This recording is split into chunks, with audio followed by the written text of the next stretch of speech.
En réalité, un peu partout dans le monde arabo-musulman, on peut dire il y a des États islamiques. Donc, État islamique en soi, ce n'est pas une nouveauté. Donc, que Daesh pose problème, il faudrait qu'on l'analyse. Mais l'Arabie saoudite se réclame comme étant un État islamique dans le sens où son État est, n'est-ce pas, a des lois inspirées, n'est-ce pas, du Coran, donc de la religion. Plus près de chez nous, la Mauritanie. La Mauritanie, l'Iran, le Soudan, la Somalie, même l'Algérie est un État islamique. Dans sa constitution, la religion d'État de l'Algérie, c'est, n'est-ce pas, l'islam. Le Maroc, il n'y a que la Tunisie qui est avec Bourguiba. Aujourd'hui, quand on parle d'État islamique, on pense à Daesh, parce que c'est Daesh qui a promulgué, d'une certaine manière, sur la scène internationale, l'État islamique et cette idéologie barbare.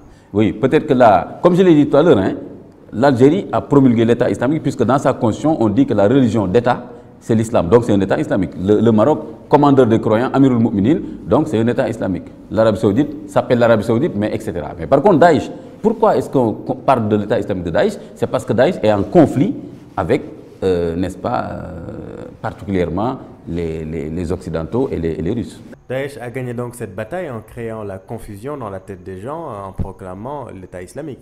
Je ne sais pas, est-ce que l'intention de Daesh, c'était de gagner la bataille de la terminologie, mais en tout cas, ce qui est sûr, c'est que si on veut rester, n'est-ce pas, objectif, Daesh n'est pas ni le premier et ne sera pas le dernier ou la dernière tentative d'un État islamique qui a des fondements, comme je l'ai dit, dans la religion musulmane, où une autorité qui s'exerce dans un territoire où il y a une majorité de musulmans peut se définir dans sa loi par rapport, n'est-ce pas, à la religion islamique. C'est ça la définition. Maintenant, Daesh s'est réclamé effectivement de ce fondement religieux et historique de l'État islamique pour frapper la conscience des musulmans, frapper leurs repères, leur identité et leur dire « venez nous rejoindre parce que nous vous proposons quelque chose que vous connaissez ». Ils ont instauré aujourd'hui le califat avec Abou Bakr el-Baghdadi qui terrorise le monde. Quel est le fondement religieux de Daesh? Alors, tout dépend de ce qu'on appelle le fondement religieux. Eux-mêmes utilisent des textes religieux, des références religieuses, des versets du Coran, des hadiths, l'histoire de l'islam pour, n'est-ce pas, légitimer ce qu'ils font. Maintenant, la question, c'est que moi et comme beaucoup d'autres gens, considérons qu'ils en font une utilisation qui n'est pas la bonne. Mais effectivement, quand vous regardez leurs cassettes, leurs déclarations, leurs écrits, n'est-ce pas, vous vous rendez compte qu'ils essaient de chercher une légitimité à partir des écrits, n'est-ce pas, de base de l'islam, le Coran, les hadiths du prophète, et aussi à partir de l'histoire de l'islam. Donc, c'est vrai. Maintenant, tout le problème, c'est leur propre interprétation et qui n'est pas acceptée par beaucoup d'érudits, n'est-ce pas, du monde musulman actuel et particulièrement du monde sunnite. Ce qui s'est passé à Nice, Paris, Westminster, Londres, a donc une légitimation dans le Coran? Oui, pour ceux qui le font, ils considèrent qu'il y a certains versets qui autorisent de tuer ce qu'ils appellent les mécréants, et ils appellent les mécréants les occidentaux, les non-musulmans, etc. Mais justement, c'est ça le problème. La réponse des érudits de l'islam, c'est qu'ils sortent du contexte, n'est-ce pas, dans lequel ces versets ont été révélés, et ils confondent tout le monde comme ennemi. La preuve, regardez ce qui vient de se passer à Manchester, ou bien, je ne sais pas, dans n'importe quel autre endroit. Regardez ce qui se passe avec Boko Haram au Nigeria. Quand on vient s'exploser dans une mosquée, on ne peut pas quand même trouver dans le Coran un verset qui dit « allez tuer les musulmans qui sont en prière dans une mosquée ». À Manchester, là où il y a des morts, il y a certainement des gens qui ont même une sympathie pour l'islam qui étaient là-bas, et même des musulmans. Regardez à Paris, les deux jeunes qui ont tué les gens de Charlie Hebdo, le jeune qui a achevé... Chérif et Saïd Kouachi. Ils ont achevé un policier musulman. Donc, Qui s'appelait Ahmed.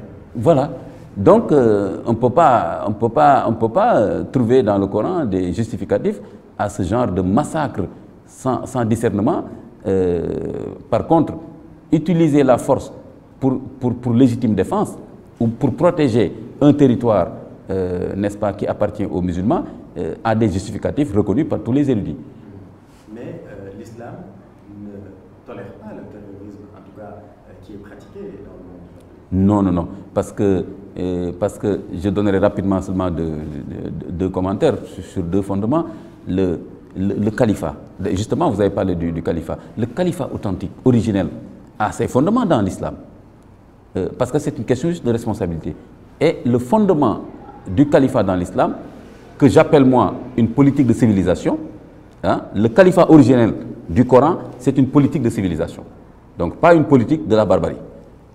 Quels sont les fondements? C'est que quand Dieu a dit aux anges, je vais installer sur terre un être humain, les anges lui ont dit, on a peur que cet être humain-là sème le désordre et verse le sang. Donc, ça montre que le califat originellement défini dans le Coran, c'est un califat qui met en place des dispositifs pour préserver la dignité humaine et pour que le monde soit en harmonie. Ce qui est différent de ce que certaines personnes qui se réclament du califat et qui tuent tout le monde, tous les gens qui ne sont pas d'accord avec eux, ils les tuent, pas seulement les Européens, ils tuent les savants musulmans, ils tuent tous les gens qui ne sont pas d'accord avec eux. Et ensuite aussi, ils font le chaos partout par le terrorisme. Donc, et aussi tuer une personne humaine comme ça de façon arbitraire, c'est comme tuer toute la chaîne de la vie humaine. Comme le dit le Coran reconnaît le crime contre l'humanité et le crime de désordre mondial. Quand Daesh fait une attaque, ils utilisent le Coran pour légitimer leur forfaiture. Comment expliquez-vous cela? Oui, comme je l'ai dit, j'ai donné tout à l'heure deux exemples. L'exemple de ce récit originel où on trouve le terme de khilafah qu'ils utilisent, le terme de califat. J'ai dit, son fondement originel dans le Coran, c'est de préserver la vie, de ne pas semer le désordre. Les anges ont le souci de préserver l'harmonie sur terre, donc la paix, et de préserver la vie humaine. Donc, c'est parce que les anges savaient que la vocation du calife que Dieu installe sur terre, c'était justement, n'est-ce pas, de préserver ces deux choses-là. La vie humaine, n'est-ce pas, et l'ordre, et l'harmonie. Et l'autre verset dont j'ai parlé, celui qui tue une âme de façon injuste et arbitraire, Dieu dit, c'est comme s'il a tué, c'est comme s'il a tué toutes les personnes humaines. Donc le Coran, il y a dans le Coran le fondement de cette solidarité, de cette communauté de la vie humaine. Et donc, on ne peut pas se réclamer de la civilisation musulmane, n'est-ce pas, et massacrer les gens, n'est-ce pas, et tuer toutes les personnes qui ne sont pas d'accord avec votre vision, avec votre doctrine. Qu'ils soient musulmans ou non, les gens de Daesh ne font pas la différence entre les Occidentaux, les Russes et les musulmans. Pour eux, ils peuvent tuer toute personne qui ne comprend pas, qui n'accepte pas leur interprétation, n'est-ce pas, de l'islam, du Coran, des hadiths et de l'histoire des musulmans.